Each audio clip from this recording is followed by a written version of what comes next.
Corrupção não foi inventada no Brasil, muito pelo contrário, ela existe desde antes do Brasil ser descoberto.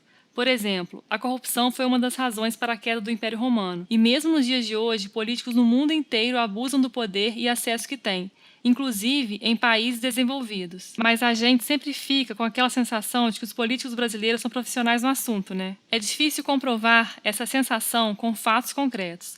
E também não dá para afirmar que um país é mais ou menos corrupto que o outro, porque na prática ninguém sabe nem o quão corrupto o seu próprio país é. O que alguns estudos fazem é medir a percepção sobre corrupção. Esse aqui é o resultado de um desses estudos, baseado em dados do Banco Mundial e entrevistas com especialistas. Quanto mais vermelho cada país é no mapa, maior é a percepção sobre corrupção.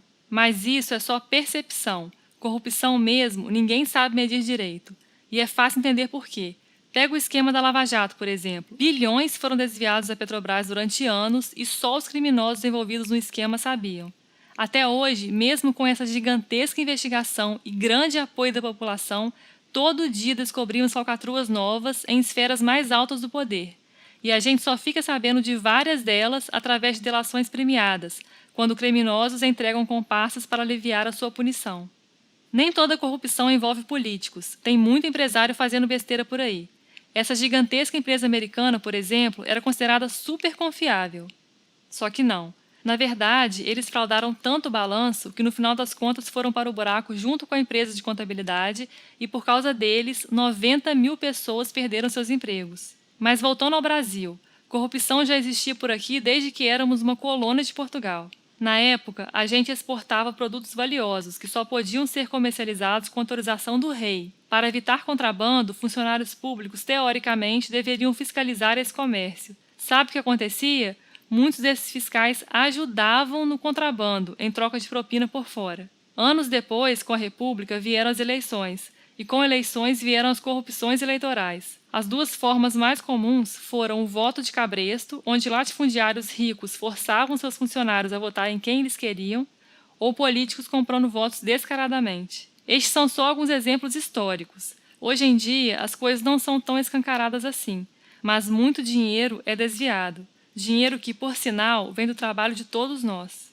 Vamos ver rapidamente alguns dos casos de corrupção mais famosos aqui no Brasil nos últimos 30 anos. Começando por esse, em 87, no governo Sarney. Empreiteiras formaram um cartel que fraudou licitações para a construção de uma ferrovia entre o Maranhão e Goiás. Ninguém foi responsabilizado. Nada aconteceu nem com Sarney, nem com o ministro dos Transportes. Aliás, em 2002, ele virou governador do Maranhão. 5 anos depois, estourou o caso Collor. Ele captou dinheiro para sua campanha eleitoral com os usineiros de Alagoas. Em troca, prometeu que, se fosse eleito, aprovaria decretos que beneficiariam os usineiros. Mas não parou por aí. O esquema cresceu muito, movimentando centenas de milhões de dólares. No final das contas, Collor sofreu impeachment. E hoje em dia, desde 2007, ele é senador pelo Alagoas. Atualmente está sendo investigado pela Lava Jato, que já chegou a apreender uma Ferrari, um Porsche e uma Lamborghini na casa dele. Outro escândalo da década de 90 girou em torno da construção de um prédio para o TRT de São Paulo.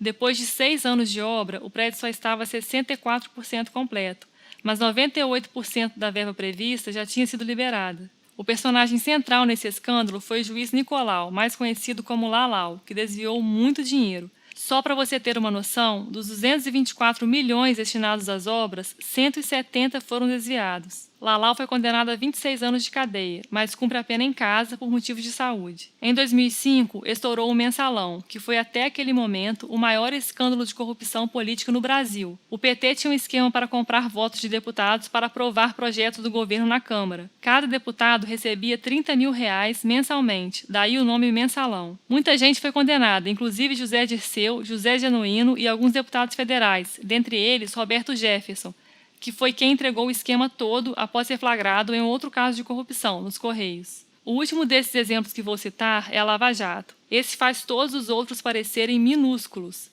Foram desviados bilhões de reais da Petrobras através de licitações fraudadas com dezenas de políticos envolvidos.